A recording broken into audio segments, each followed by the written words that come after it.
There are some people in Oakland and in the Bay Area that feel that the clock is running out, that within a year or two that we will be economically irrelevant, and that we will, in a sense, considering the modern times we now live, we will be functionally back into an economic slavery on an economic plantation. Would you like to comment on that? Oh, I most definitely feel that that's going to happen to you. In this area, let's say the state of California, and a major part of that, you got about $40 billion blacks are generating throughout this state, and throughout this city.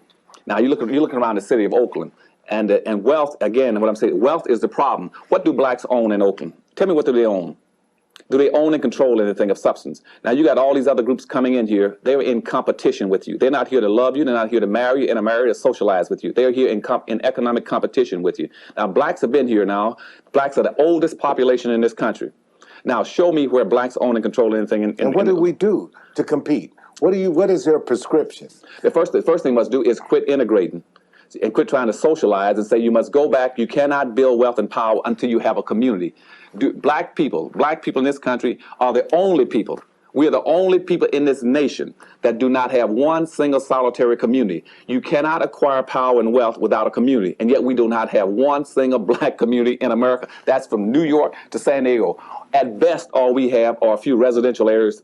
That's from residential neighborhoods. See, to have a community, you must have three things in it, Paul. You must have a wholly independent economic structure, just like you got one down in Asia Town. You must have a code of conduct on how you're going to treat each other, and how you're going to interact with each other, and how you're going to deal with each other and bargain with each other.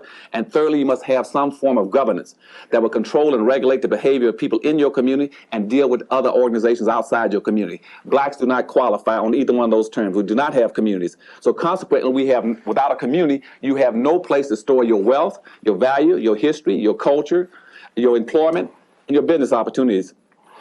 Does your institute, or do you have any literature, or do you have any instructional materials that help lead towards solutioning around community building? How do you put the building blocks of a community together in your analytical structure that you presented? Yeah, we do that. As a matter of fact, I got a book coming out in probably December, January this year called Powernomics. And then what that book does, it picks up where black labor, white wealth left off. It is nothing, just like black labor, white wealth defined the problem in America for black folk. Black labor, white wealth. Make it as clear as possible in the title of the book, Black Labor, White Wealth. You've never been able to acquire any wealth. Now, the second book, Powernomics, also would define the solutions for you. Powernomics, which means you must have economic power to be able to compete. And inside that book, it tells you how you must change the paradigm.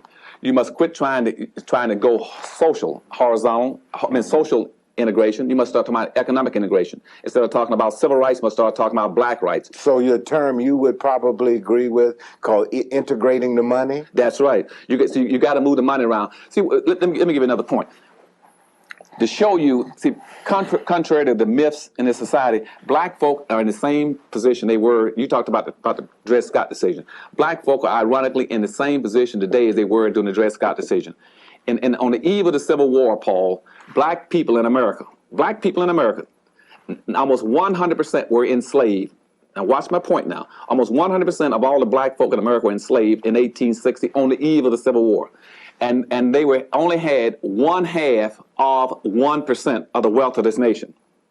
That means that you had 2% of the blacks were free, and those blacks had acquired 1/2 of 1% of the wealth in this nation in 1860. Now, here we are almost 150 years later, where you got almost 100% of all the blacks is allegedly free. And guess what the wealth containment is? Is it 1% again? 1/2 of 1%. Now, how in the world, what's wrong with this picture? How is it that when 100% of the blacks were enslaved, you only had 1/2% of the wealth, and now 150 years later, and when you all 100 will be free, you still only got 1/2 of 1% of the wealth? And it's for a very simple reason, is that the wealth in this nation has been frozen since 1860, it hasn't moved. 87% of all this nation's wealth is inheritable wealth. It is frozen inside the white society. You cannot get it out. I heard that you spoke at Allen Temple Baptist Church here in Oakland. I understand you're going to be meeting with Dr. Frederick Price. I don't know if you know of Reverend Floyd Flake in New York, and I know there are several ministers in Washington, D.C. you're aware of. What is your comment about the role of the black church as an entity to help facilitate this community building concept. You're talking about this whole powernomics notion and the role that the church can do to help amass wealth and to create a mindset to start thinking about the world the way you're enunciating it in your books. I think the church has a very vital role to play.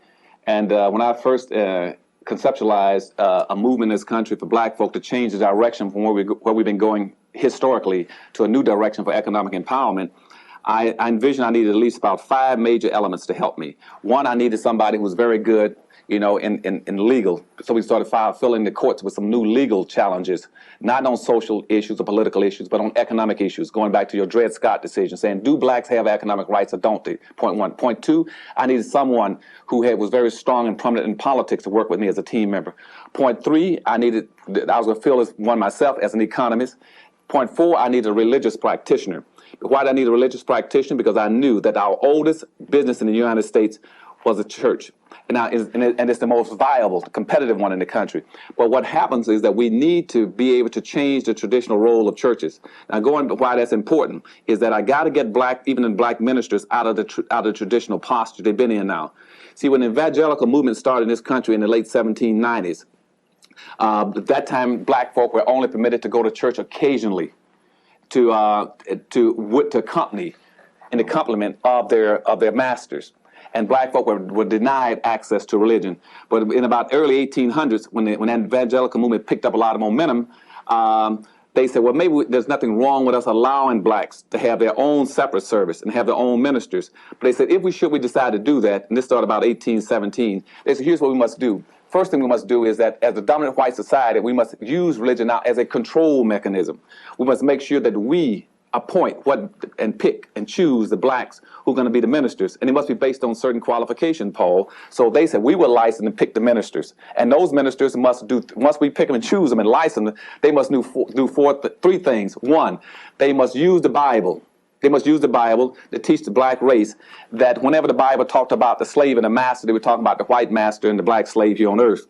Point 2, that they must teach black folk to be obedient and hardworking, using the Bible, teach them that, and to accept their lot in life as a slave. And point 3, they must use the Bible to teach black folk they would get their pie in the sky hereafter and after death in heaven. And therefore we can use that as a control device. And black ministers did that and used that as a control device of black folk per the orders of the dominant white society up until after the Civil War, when one day in about 1867, about 119 black slaves on October the 19th, 1867, walked into St. Paul's Baptist Church in Raleigh, North Carolina, and demanded, say, you ministers got to get off your backsides and started trying to help us. We've been released from slavery, poor, penniless, ignorant, no land, no tools, no animals, no money, no home, nothing. You got a responsibility to start to quit using the church to try to control us and do something positive for the community. And at that point in time, the churches then started doing something actively based on that visit. They created the benevolent societies. They started creating the first insurance companies. The churches then used their wealth and resources to create the first newspapers in the United States of any consequence, and so on, and started the first banks and everything. But what I'm saying is that now, today, I want to go back into those black churches just as those 119 black slaves went in there and say to them, we need you. You got another obligation. Your new obligation is to move away from where you were even 100 years ago. You must now take on a new responsibility. Point 1, you must begin to use your pulpit, from your pulpit to your nursery school, to start teaching black folk economic principles and capitalism in the society and how to acquire wealth and power and resources in our society. That's your obligation to teach every Sunday, and so that our young kids in the nursery school will understand this fully.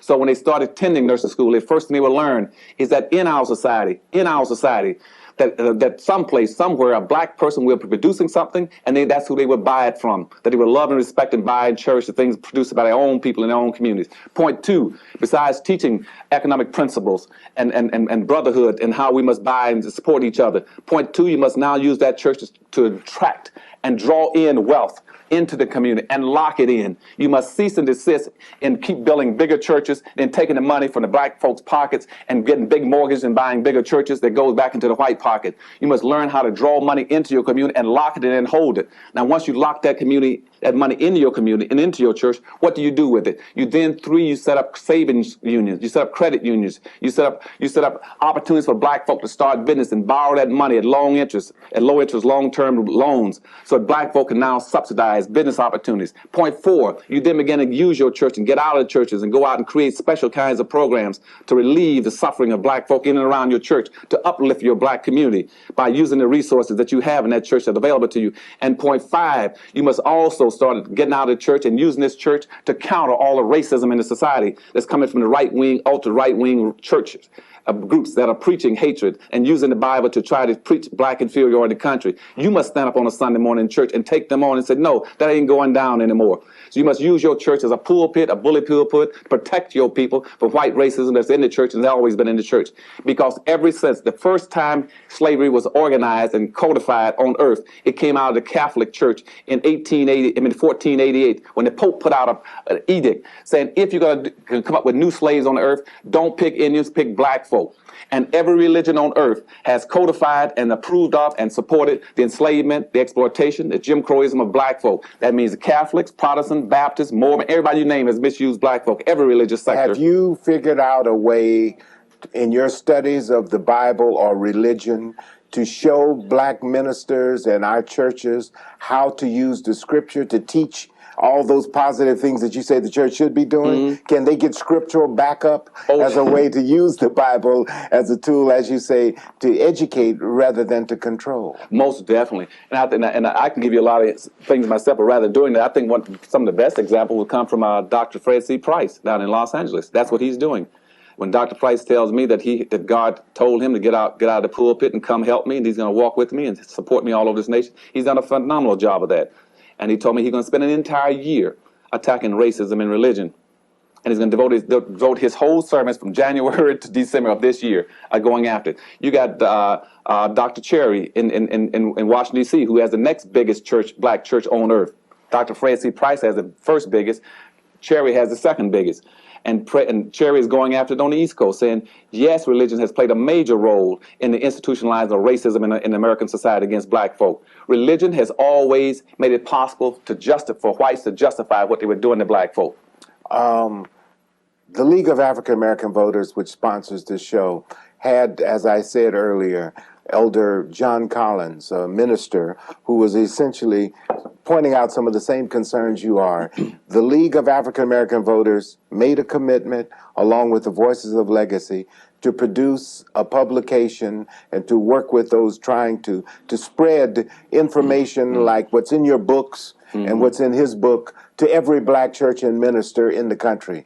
Would you, since this program is going to be syndicated and sent all over the country, would you make a similar commitment and be allowed to be put on the spot to say that you will help make a contribution, an intellectual contribution to the content of such a publication, so that every black congregation in America could read that message every morning, Sunday morning? Paul, you know I would, because I love black folk, and I'll definitely do that. But I guess the only concern I have is that you have so many black ministers in America. We have to be realistic now in the context of the racial realities that we live in. Mm-hmm. We have so many black ministers in this country who've been co-opted and been compromised out. They are presently being controlled either by the economic structure in their city or the political structure in their city, that they are fearful of being black. You got a lot of black churches that do not want to be black. They do not want to talk about the racial realities.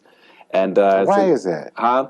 And why do you think that is? And see, I don't know whether I could take it back to I just told you about the history of slavery. I could base it on that, but that's not it either. You know what? You sound like you're saying that in some senses that the church has functioned in this historical context of the meritorious manumission. Yeah. Why don't you explain briefly to our viewing audience what the meritorious manumission was, and is there a connection to what those people who stood up in North Carolina in 1867 in that church and said to the ministers, stop controlling us and help develop the levers of power so we can achieve? Is there a connection to the two concepts? I think there is, and since you raised, there is some connection. See, the meritorious manumission policy came out in the 1700s, and let me take a few minutes to try to give you a history of that. Going back, let's go back to 1705 because it came out in 1710. Let's go back to 1705. In 1705, what happened was that there was a major effort out of this country to bring more whites into the country to develop this nation. But at the same time, they knew they had to have a black labor force. And blacks began to pour into this nation as slaves. And what they said is we must have, first of all, we must have some form of external control to control these black people coming in the country. So in 1705, they passed what was called the Slave Codes of 1705. And if you probably heard of the same thing again in 1866 called the Black Codes, okay? But the slave codes told specifically how black folk were to be treated by whites and how black folk were to behave in 1705. That was an external control. But by 1710, they said we got so many blacks coming to this country because we got a good thing going. Because what we're telling all the Europeans is come to America if you want to get rich. If you come to America, we guarantee you're going to get rich because we're going to give you free land and free labor. You got to be an idiot to come to this country and not get rich if we're giving you free land and free labor. So whites began to pour into this country, not looking for religious freedom, contrary to what the history books are telling you. That's all myth and tales. They were coming to this country to get wealth and power. And as they began to pour in this country in 1710, they said, you know what, to make it easier for us, rather than exercising the external controls on black folk, what if we could build in internal controls into black folk? So the state of Virginia passed a law called meritorious manumission. And what they did, they said, well, here's what we'll do. Let's make black folk responsible for their own behavior. And therefore, we will reward and set free and give some compensation, some money to any black who would do one of four things. One, a black person that would protect a white person's property. Two, a black person who would save a white person's life. Three, a black person who will invent something that a white person can make money off of and will improve the conditions for black making money. And lastly, we reward him if he can squeal on, inform on, or tell on his own people who are plotting any kind of revolt to break free of slavery. And so therefore, that was called meritorious manumission. It went into effect by the state of Virginia in 1710. That built in internal controls into black folk. And the first black to give you award was a black called Nigger Willis down in South Carolina. And that was in 1710. Willie Lynch heard about it, who was operating down in Jamaica at that time. He heard about it. He said, this is a good thing. Let me go to the United States, because I got a history of training and breaking in blacks coming into Jamaica, because the black slaves weren't brought directly into the United States. They were brought in through the islands, and they were conditioned, which means break them in, teach them certain kind of things, break them away from their own family, their culture, their race, and their genders. Then bring them to the United States. So Willie Lynch had experience than Paul. So when he said, I'm going to the United States and make some money. And he came into Virginia and said, I heard you got a new internal control system up here. Let me show you how to put it into effect. I got a plan here. I guarantee you that if I put this plan based on what you all want to do into effect, black folk won't get out of it for 300 years. And ironically, in about another 12 years, that 300 years would have lapsed.